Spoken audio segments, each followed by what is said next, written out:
c'est une réalité. Donc aujourd'hui, réellement, le monde de l'or physique, c'est un monde qui a ses dessous de table, qui a ses secrets. Et ces secrets-là, c'est tout simplement qu'il y a eu des grandes banques qu'on ne peut pas nommer, mais que vous pouvez connaître. Ces banques-là ont vendu de leur papier, mais par millions, par milliards. Et quand on leur demande la livraison d'or, elles disent nous on ne fait pas de la livraison d'or physique. Tout simplement. Donc ça c'est pour justifier, c'est pour dire un peu au sujet de l'or, pourquoi l'or a baissé et pourquoi il ne pourra plus vraiment baisser. Il peut aller peut-être à 1300, 1200, mais aujourd'hui l'or est acheté et accumulé. Voilà. En tout cas, merci à Mostafa pour son analyse technique, fondamentale, je ne sais pas. Mais peu importe. Pour ceux qui ont assisté à ma conférence, je vous avais parlé effectivement de niveau sur l'or. Et je vous avais dit, si on casse, ça sent pas bon. Pourquoi? Parce qu'on avait effectivement sur le daily, et je suis désolé, mais moi je crois en l'analyse technique. Et pour moi, l'analyse technique, c'est un outil d'aide à la décision. C'est comme le contrôleur de gestion, il a des outils. C'est comme le comptable, il a des outils. C'est comme le cordonnier, il a des outils. Il y a le trader, il a des outils. Et parmi effectivement ces outils, il y a l'analyse technique. Et c'est un outil d'aide à la décision extrêmement efficace. Mostafa, je le connais depuis longtemps, depuis 1999. À l'époque, j'étais trésorier d'un grand groupe à Casablanca, le groupe Pona. Donc ça appartient effectivement au roi du Maroc. Ce n'est plus le cas, mais effectivement, c'est un très très grand groupe en Afrique. Et donc je gérais tout ce qui était devises, etc. Et puis effectivement, on a eu une discussion, donc on se connaît depuis l'époque, mais effectivement chacun a suivi son parcours, chacun a suivi son chemin, mais je le suis et effectivement c'est quelqu'un de très charismatique et qui a des choses très intéressantes à dire sur l'analyse technique. Mais bien évidemment, nous ne sommes pas d'accord sur la manière d'utiliser l'analyse technique, sur la manière également de l'utiliser sur les marchés. Et pour moi, encore une fois, si vous savez utiliser l'analyse technique de manière efficace, je suis désolé, Mostafa, désolé de le dire. Myriam, elle était très baissière récemment sur l'or, n'est-ce pas? Il y a pas mal d'étudiants de la TKL qui étaient super baissiers, qui ont shorté et qui ont cartonné sur l'or. Les choses étaient très évidentes. Maintenant, les raisons qu'a donné Mostafa, peut-être, moi je n'en sais rien et je n'en saurai jamais rien. Mais encore une fois, c'est ça le but de l'analyse technique, c'est que tout est dans le cours. Donc si par exemple vous avez une cassure, vous avez quelque chose effectivement qui vous donne un signal, est-ce que vous allez rechercher l'info ou alors est-ce que vous allez vous focaliser sur le graphe? Et donc encore une fois, c'est là où on s'en mêle les pinceaux, on va voir les fondamentaux, on va voir les news, on va voir ceci, on va voir cela. Finalement, on fait du surplace, on n'avance pas. Mais les marchés sont évidents. Si vous savez les trader, si vous savez les travailler efficacement, tous les jours, il y a des opportunités. Tous les jours, il y a des choses à faire. L'or était baissier, les choses étaient évidentes. Le dollar yen, eh ben, c'est enregistré. Donc, vous pouvez retrouver les vidéos sur YouTube. Les indices, qu'est-ce que j'avais dit? J'avais dit que j'étais encore haussier. J'en parle depuis 2010. Je pense que je suis l'un des seuls à en parler. Depuis 2010, je dis que les indices vont monter. D'autres n'ont pas dit la même chose, mais effectivement, l'idée, encore une fois, c'est chacun son interprétation, chacun sa manière de travailler. Mostafa a sa manière, il y a d'autres personnes qui ont leur manière. Je les respecte. Moi, j'ai ma manière et franchement, je n'ai pas besoin d'aller sur un carnet d'ordre. Je trouve qu'au contraire, c'est beaucoup trop de bruit, beaucoup trop de... Alors, encore une fois, c'est une technique.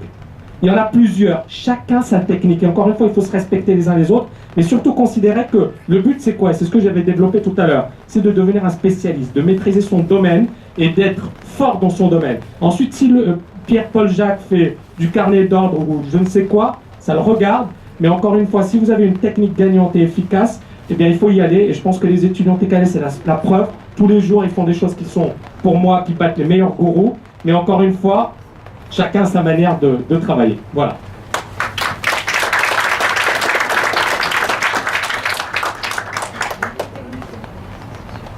Sur l'or, Eric, tu voulais dire quelque chose? Je peux dire une dernière phrase sur l'or.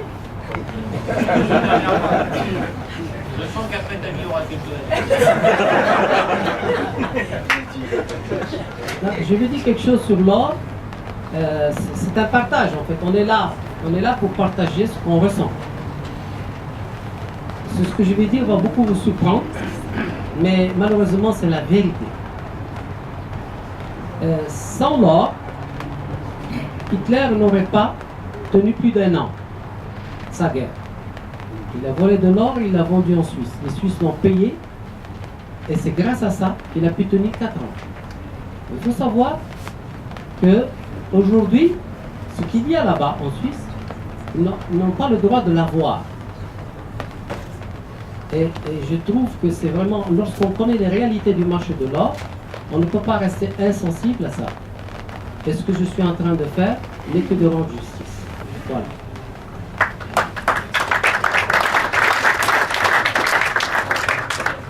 Je vais quand même vous donner une petite aperçu, mais c'est du réchauffé. C'est quelque chose qu'on avait vu déjà il y a quelques temps, mais que vous pourrez trouver sur n'importe quel graphe à peu près, qui peut vous être très utile. C'est juste un petit truc technique. Donc, excuse-moi, mais ça fonctionne encore la technique. Quand vous avez quelque chose comme ça, une montée très régulière, et que tout d'un coup, vous voyez une explosion par le haut, là. Si vous êtes en position, liquidez, allez voir ailleurs. D'une manière générale. Regardez tous vos graphes quand vous rentrerez chez vous, regardez un petit peu et cherchez.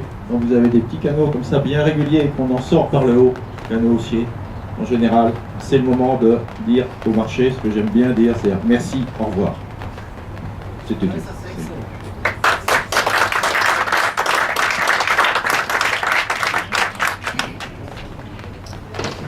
Bon, bah ouais.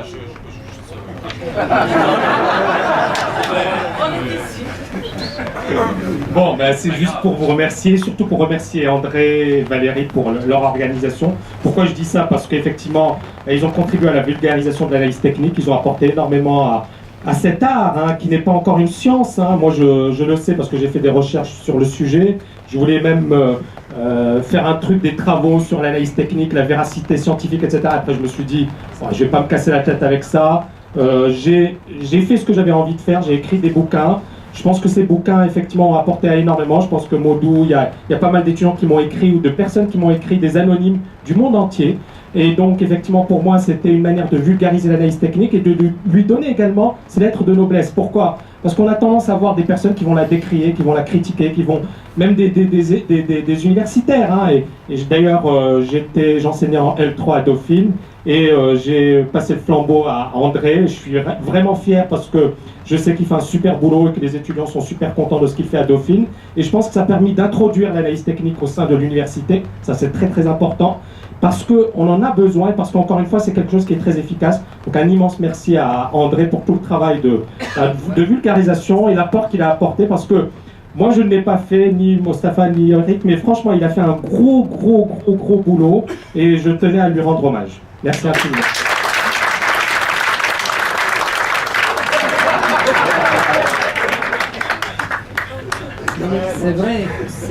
C'est vrai que quand il parle d'André Malpel et de Valérie, c'est vrai que ça nous touche parce que nous, ça fait des années qu'on suit tout ce qu'il fait.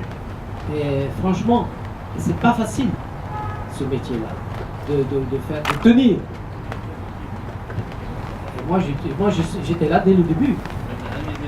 J'étais un des séminaires. Voilà. À Filmatex, j'étais l'élève d'André Malpel. Et j'étais en train de tracer une ligne droite et il est venu me voir, il m'a dit non, la tendance c'est pas ça, c'est comme ça, c'est pas les pointes. Et je me suis rappelé de ça. Et voilà. Donc je voulais effectivement, moi aussi, à mon tour, rendre hommage à l'organisation de ce salon. Et je dis que bien que je ne veux pas participer aux conférences, je viendrai toujours parce que je fais partie du salon. Voilà. Donc on va pas se remercier et se congratuler les uns les autres, ça fait un peu cabotin. Mais on remercie tous ces conférenciers qui viennent régulièrement au salon et qui partagent avec vous leur savoir, leurs connaissances, leurs trucs, leurs astuces. Voilà, merci et bonne continuation du salon.